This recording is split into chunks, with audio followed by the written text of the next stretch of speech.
Agreed. Drop your weapons! Following 9/11, the US government came to the conclusion that most terrorist cells were funded by drugs. The International Drug Task Force, IDTF, was established for this reason.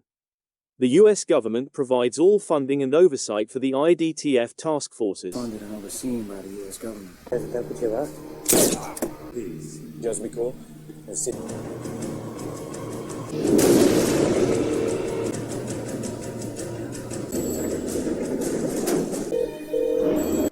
In Bucharest, Romania, Bobby Samuels, Steven Seagal is in charge of an IDTF squad. Bobby's buddy was killed 6 months ago. Dmitry Dan Badarau, a Russian drug lord, has a wife, Sylvia Stanciu, and a little son, Etevan Yanku, whom he reveres, but they are unaware of his drug operation.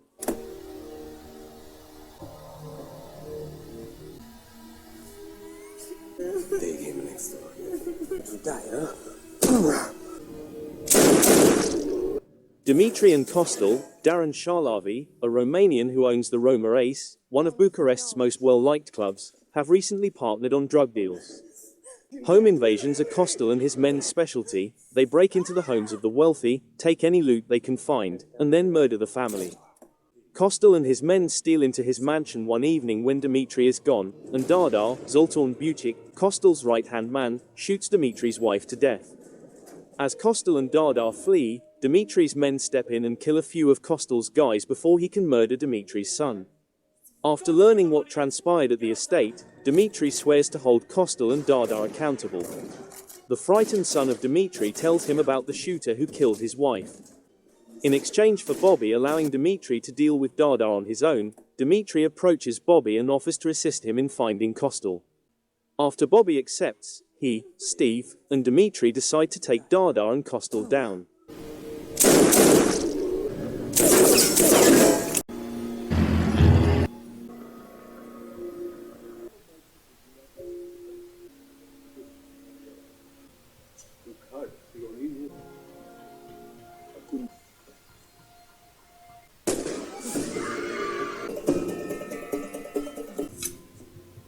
The Prime Minister of Cambodia strikes a contract with a representative of Cardiff, an American water systems corporation. Following the representative's departure, armed rebels launch a coup d'etat and kill the Prime Minister. When Jack leaves the hotel the following morning to buy a newspaper, he unintentionally ends up in the thick of a fight between riot police and armed demonstrators. Get your fucking head!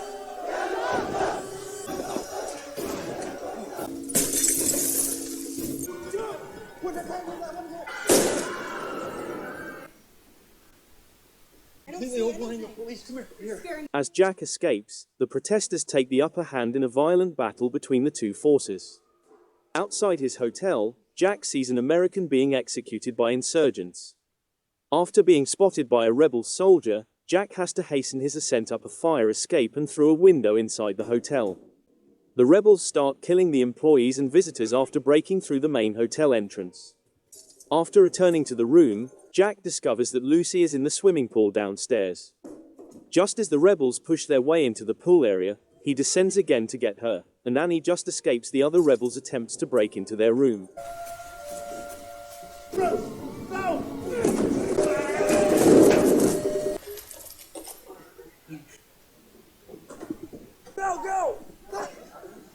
Open up! Americans, open up!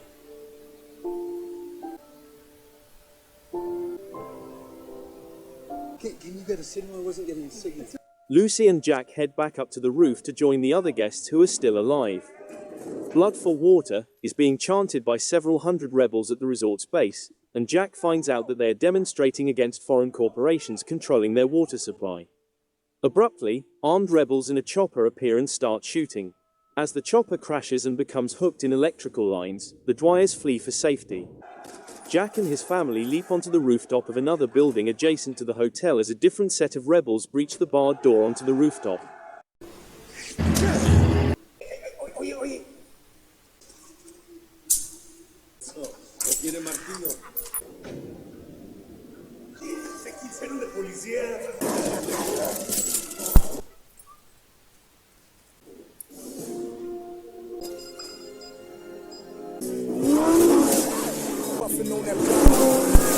two dishonest federal police officers working for rebellious General Javier Tuco kidnap John Hannibal Smith in Mexico.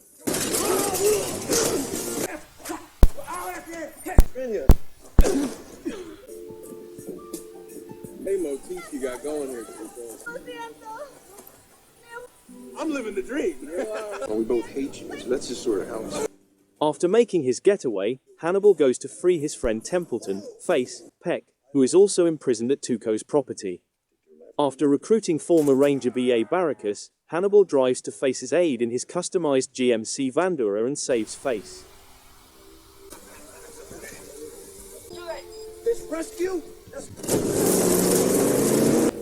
Alpha Mother!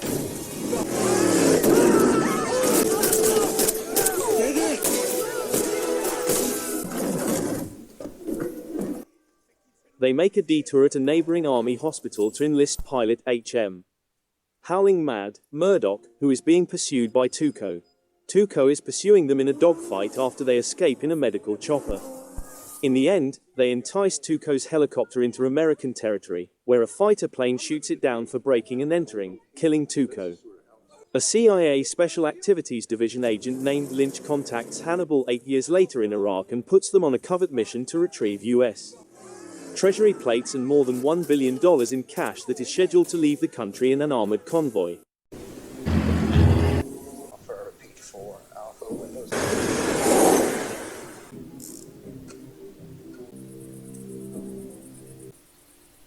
Speed.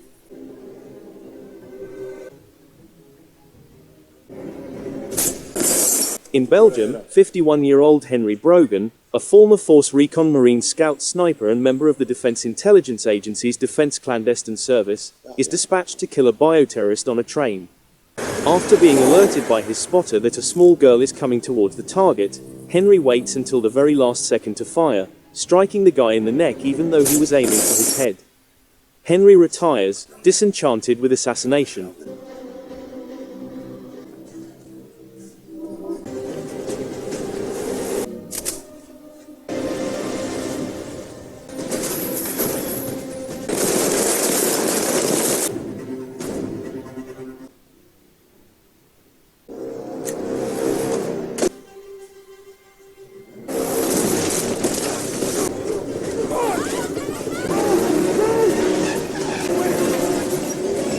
Henry makes friends with Danny after figuring out that she is a fellow spy deployed to keep an eye on him.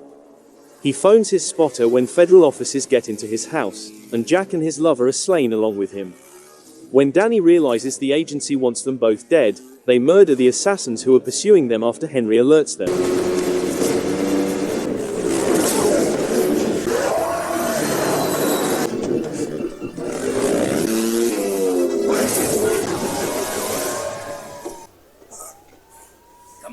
With Henry's old co-worker Baron hiding at his house and arranging to meet with Yuri, they go to Colombia.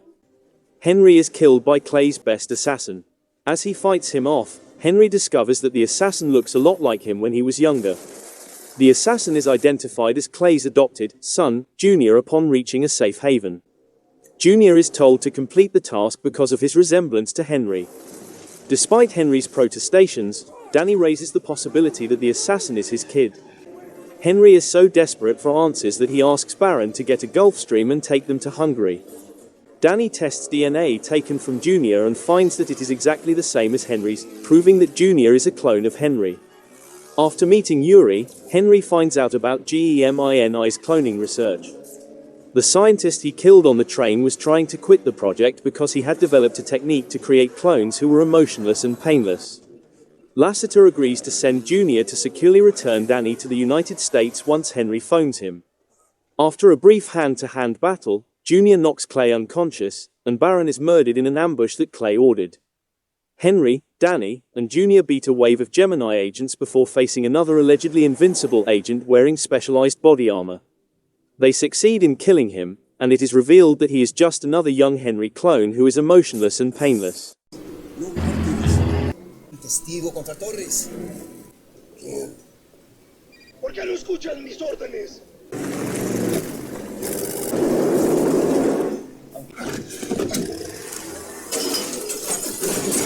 A Mexican federal named Machete Cortez and his younger partner are in Mexico trying to save a girl who has been abducted. Get dressed.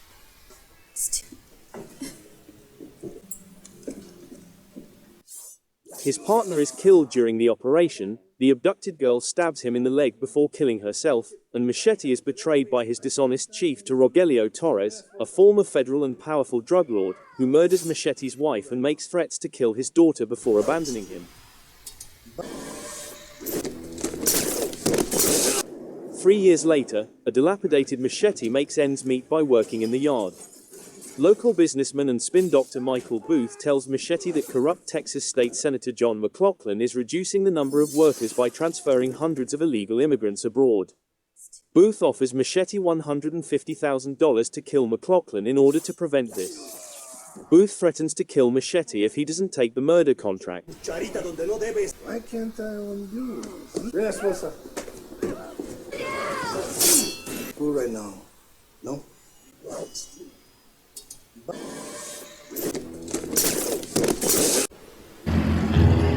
Big change. Cheers. You know this shit against some nuts, all the first and foremost professional. Just tell him what happened. I've got customers to deal with. I mean, healthcare fast. Yeah, what's for the laugh, mate? Don't look like a tough guy to me. What's up? Look at you. Huff up your face so bad. Simmer down, yeah? Don't make me call. What up? Ran off shit and bricks, you did. Mallory watches Paul enter a barn from a distance. She enters and discovers Jiang dead, holding a brooch that Kenneth had demanded she wear as a sign of identification for her first encounter with Paul. Mallory understands that she's being set up. Paul assaults Mallory and attempts to kill her when they return to their hotel room, but she repels him and shoots him dead. She returns a missed call to Paul's phone and asks Kenneth whether the divorce was final when he answers. After a fight in which Kane, claiming to be a friend of Lincoln, the bar owner, takes out a double-barreled shortened shotgun and takes everyone captive. You for me, I'll blow you up. Fucking head off. Sit down. I'm a victim to that end of a shooter. Now I'll have a rooster right home. You're going to tell him to get down here right now. I know, I've got these scars, do you? Oh, yeah. Let's lose a fight. When Hyde, Lincoln's lieutenant, shows up, he identifies Kane as Lincoln's brother and takes him prisoner. Kane, who holds Hyde and Lincoln responsible for his predicament, shoots one of the customers who tries to help him in the kneecap. Lord, fine. It's Bez. Yeah, all right, Bez. Kane then begins to tell the story of how he was transferred to the infamous Him prison Belmarsh in London and had to struggle to survive there. It turns out that Kane was once a talented and irascible martial artist who cost Lincoln, a loan shark, and a number of gangsters a lot of money. Kane seeks financial assistance from Lincoln in order to invest in a respectable company, but after being requested to rob a mark who has recovered a package from one of Lincoln's thugs, he is drawn into the criminal underworld. Say, excuse me, cunt.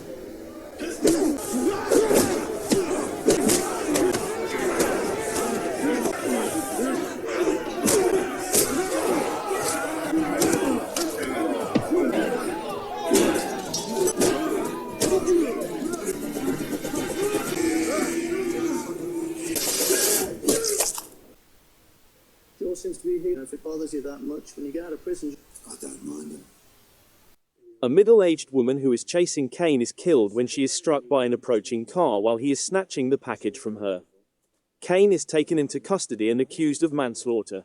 According to Detective O'Hara, Lincoln's ploy tricks Marks into forgiving their debts by posing as a bagman. The Mark owes Lincoln even more money after Lincoln organizes for someone to obtain the bag.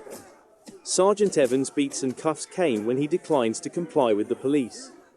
Despite having a spotless record, Kane is sent to the most brutal jail in England, where he fights a lot and gets hurt. Kane's sentence is continuously prolonged despite his self-defense fights, which drives him to become into a heartless executioner in order to live. sure seems to be here. If it bothers you that much, when you get out of prison, I don't mind him.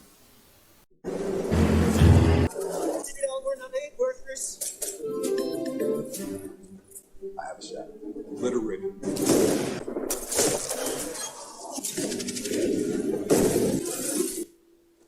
يلا بسرعة. أنا بطلع.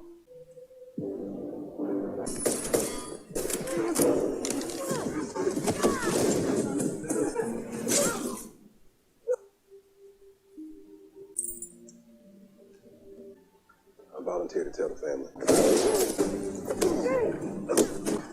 It's over. It's over. That reach you met. But that's over. Hey, Parker. How you doing?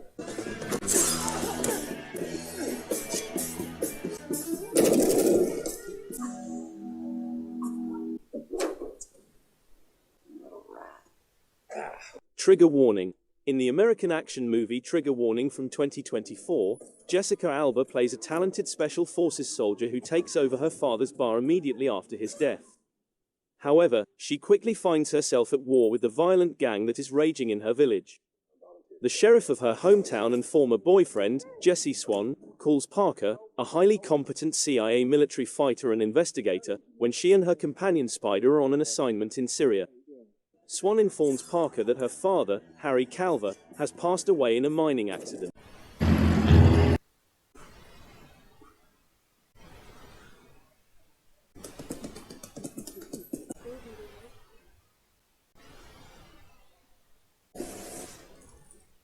This building has been a no-go zone for police. Our mission is simple. Yes, they will tear down walls for his bar.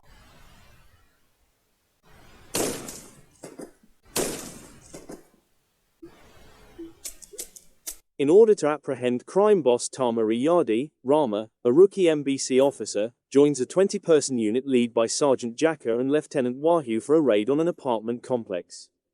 Tama manages the block with his lieutenants Andy and Mad Dog, and he lets junkies and criminals stay in rooms he guards.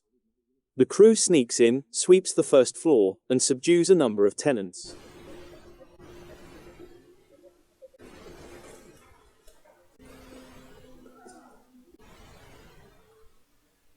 What the fuck is going on?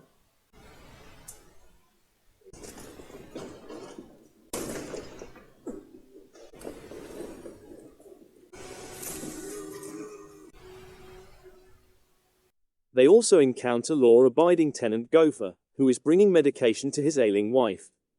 Two teenage lookouts observe the squad as they continue to the 6th story, and after one of them is shot, the other one sounds the alarm. Tama sends in reinforcements, which include a group of gunmen who smash their SWAT van and 2 snipers who kill the officers manning the outside of the block. Tama's men free themselves and retake the first 5 floors, taking advantage of the pandemonium outside. Tama turns down the lights and says over the public address system that the remaining officers are in the stairs on the 6th level and that whoever kills them would be given permanent residence. Wahyu admits to Jacka that he planned the operation to kill Tama because he was working with dishonest police officers, including himself. The police command has not formally approved the operation, and there won't be any reinforcements. Gunmen ambush the remaining squad members from above, nearly destroying them. More armed thugs encircle the rest of the officers, which include Rama, Bo'o, Jacka, Wahyu, Dagu, Ali, Hangi, and another officer. They flee to an unoccupied apartment. To allow the squad to descend to the lower level, Rama makes a hole in the floor with an axe. The crew descends to the room below and fights off Tama's thugs. Bo'o is seriously injured and Ali, Hangi, and the unidentified officer are slain. Rama creates an improvised explosive device that kills the invading henchmen using a refrigerator and a propane tank. The crew divides into 2 groups as more of Tama's reinforcements approach. Rama and Bo'o go upstairs, while Jacka, Dagu, and Wahyu withdraw to the 5th level.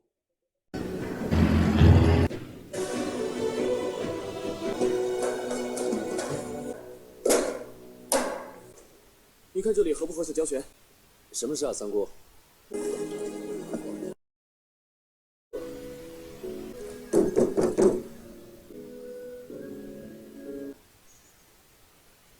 After fleeing Japanese-occupied Foshan in 1949, Wing Chun master Ip Man and his family relocate to Hong Kong.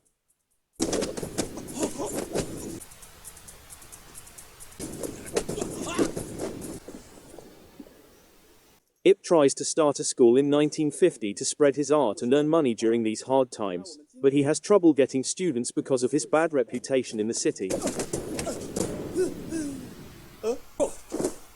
我叫黄良，我叫徐世昌，魏国界，王坤。 When a young man named Wang Shun Liang shows up one day, he immediately challenges Ip to a battle but is quickly vanquished. Ip easily defeats Wong and his group of buddies after he storms off and returns later. Wong and his pals become Ip's first students after being astounded and amazed by his abilities. They bring additional pupils to help the school flourish. When Ip goes to the market that evening to buy food, he witnesses some store owners attempting to prevent a man from stealing their food.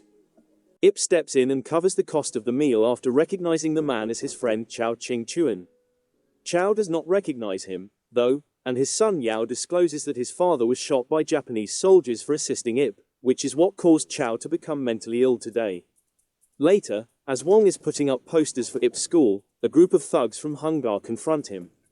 Wong is taken prisoner by his spiteful buddies, who demand a ransom from Ip when one of them, Kay, challenges him to a fight and loses. Ip follows instructions and travels to the local wet market, but the conversation ends in a clash with an escalating group of Hungar students. Ip and Wong are battling their way outdoors and are drastically outnumbered. Jin Shanzhao, a former bandit and Ip's former rival, rescues them with his own gang.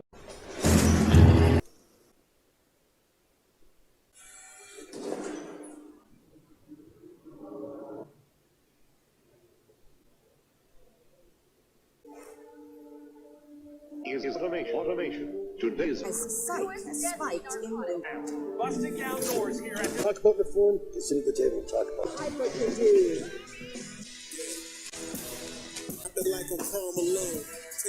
Hey, this is a story about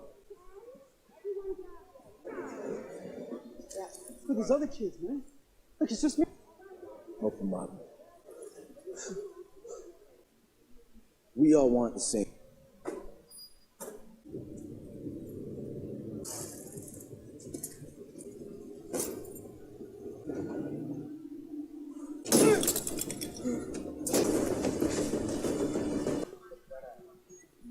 Thanks, God.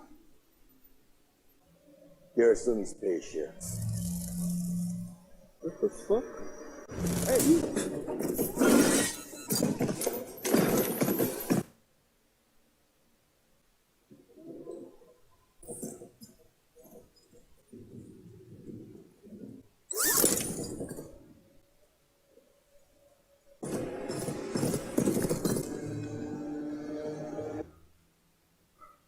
Code 8 Part E.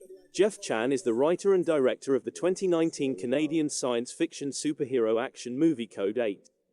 The film is a full-length adaptation of the 2016 short film of the same name, which tells the story of a superhuman guy who teams up with several crooks to gather money for his ailing mother.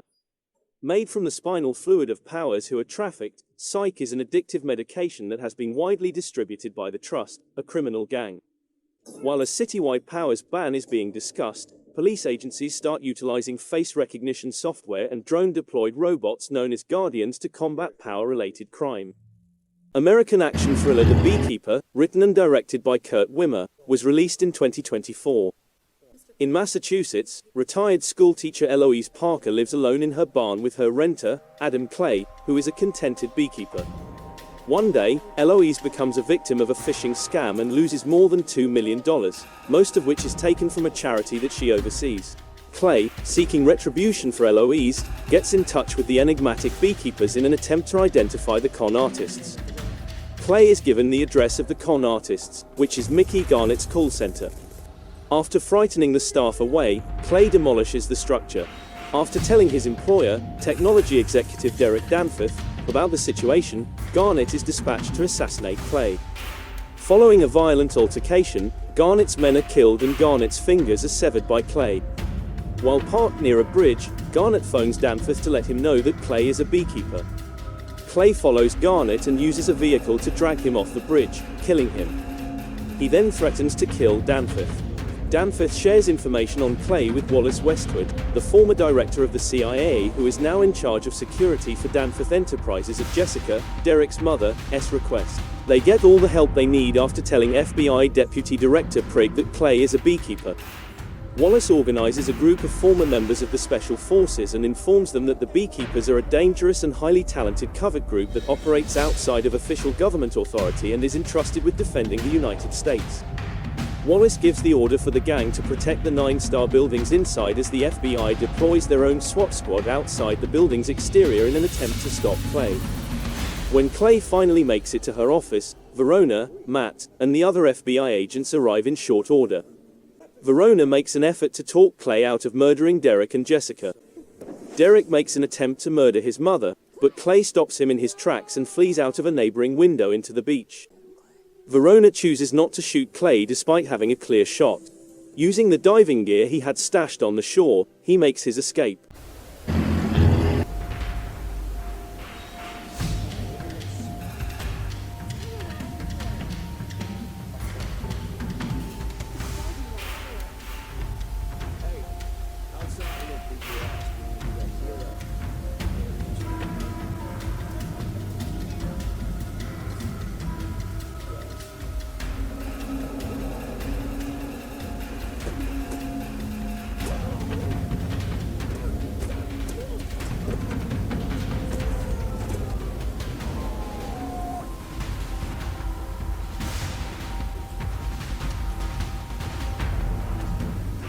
Jack visits many locations where the gunman has gone, and several spies catch him as he continues his investigation into the James Barr case. Jack enters a cafe late at night and is challenged to a fight by 5 men who say they insulted a female named Sandy. The final 2 men flee in helter-skelter as Jack tears apart the other 3 men. After the police arrest Jack, he is thankfully released, and Helen gives him all the information she learned from the victims of Barr. Jack discovered that one of the 5 men owns a construction company. In a different scene, a spy who trailed Jax acknowledges that he attempted to destroy Jax with 5 men, but was unsuccessful. The next day, when Jack visits Sandy at her job at the auto parts store, Sandy tells him that Jeb was the one who sent her to irritate him that evening. Jack takes Sandy's vehicle and she gives him her address. Jack is traveling to Jeb's house when a silver automobile follows him. Based on Lee Child's 2005 novel One Shot, Jack Reacher is a 2012 American action thriller film starring Tom Cruise and written and directed by Christopher McQuarrie. The movie centers on Jack Reacher, a former U.S. Army major investigator who is generally unreachable. Reacher is asked to assist with a homicide investigation involving a military sniper who has been trained and is thought to be the perpetrator of a mass massacre.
Paul Atreides is followed in June, Part 2, as he teams up with the Freeman inhabitants of the desert planet Arrakis to fight the House Harkonnen. Cheney grows to appreciate Paul after he says that he only wants to fight with him, not take control of the situation. When Paul says he just wants to fight with the Freeman, not dominate them, Cheney and her friend Shishakli start to admire Paul, even if they are right to think the prophecy was made up to control the Freeman. As Paul involves himself in Freeman culture, becoming fluent in their language, training to be a Fedaykin fighter, riding a sandworm, and attacking Harkonnen spice operations, and also he and Cheney fall in love. Paul adopts the customs of the Freeman and picks up their language, passing exams like a pro on a sandworm. The Freeman refer to him as Muad'Dib, and Usul, when he falls in love with Cheney, trains as a Fedaykin warrior, and participates in attacks against Harkonnen spice harvesters. Baron Vladimir Harkonnen installs his insane, violent younger nephew Feyd Rautha Arrakis as the new king, demoting his nephew Glossu Rabban, whose hold on the spice trade has been eroding. In the event that Paul's lineage cannot be saved, Feyd is seduced by Margot Fenring, our Bene Gesserit dispatched by Reverend Mother Gaius Mahir, in order to get his DNA.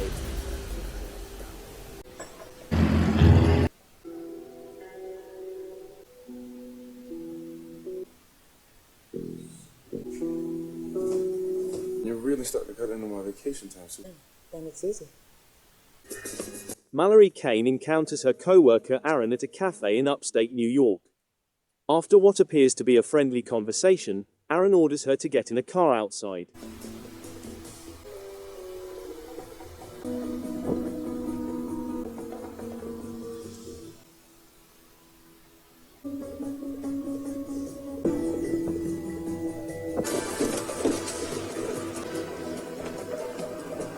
He rushes her and pulls a gun when she doesn't want to, but she neutralizes him and gives him a pistol lash instead.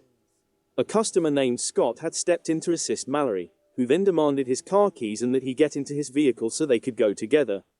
She tells them who she is and what occurred to her as they go.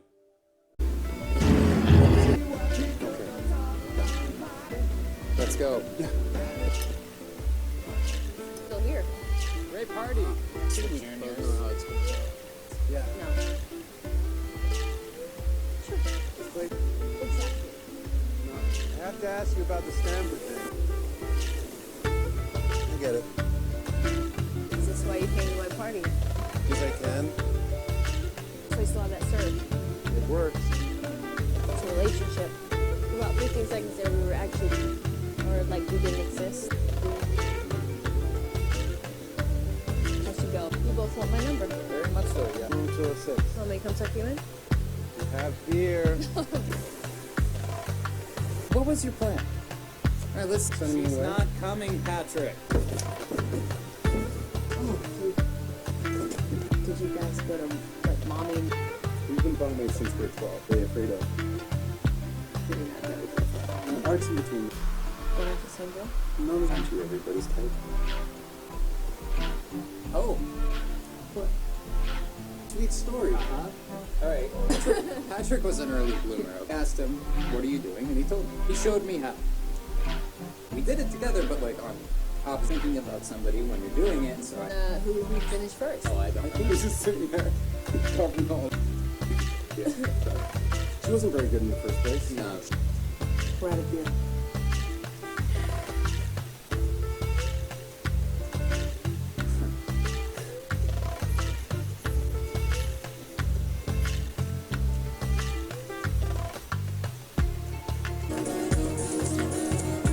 I'm going to bed.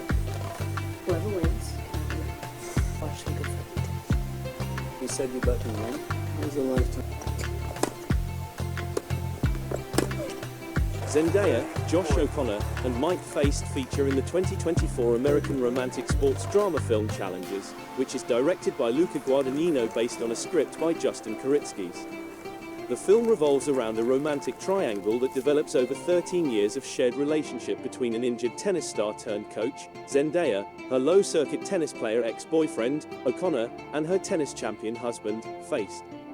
The relationship culminates in a match between the latter two at the ATP Challenger Tour.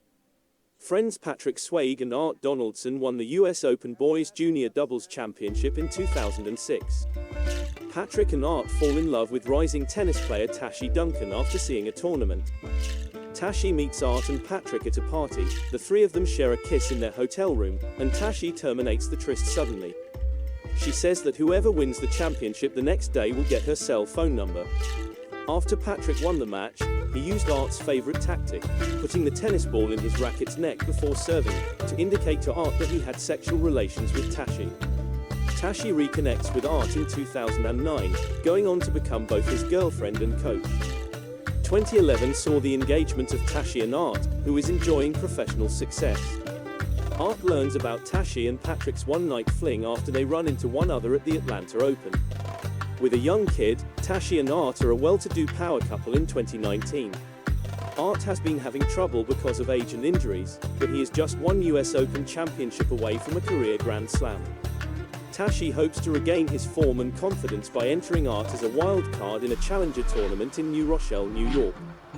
In addition, Patrick, who is living out of his car and barely making ends meet with wins from the smaller circuits, enters the New Rochelle Challenger. Challengers, which debuted in cinemas this past weekend in 3,477 locations throughout the US and Canada with Boy Kills World and Unsung Hero, was expected to bring in $15 million.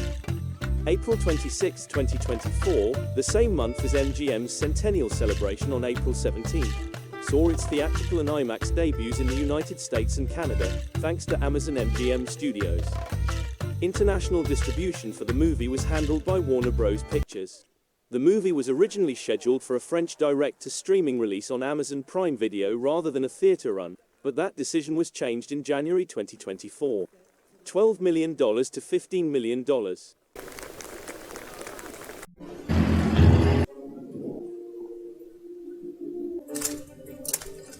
5 feet up and running, and we are Live, Brennan. Yeah, what is he, a ringer?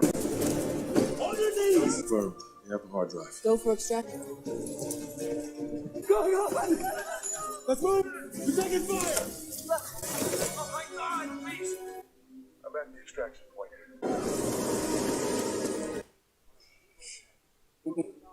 Got any spare change, mate? Radio.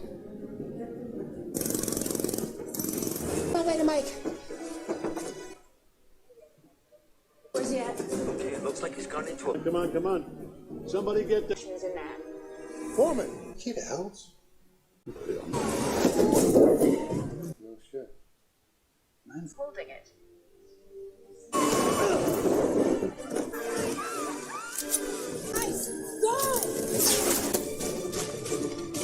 The Union.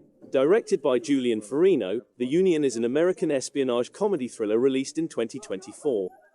Joe Barton and David Guggenheim wrote the screenplay. Halle Berry and Mark Wahlberg are the movie's stars.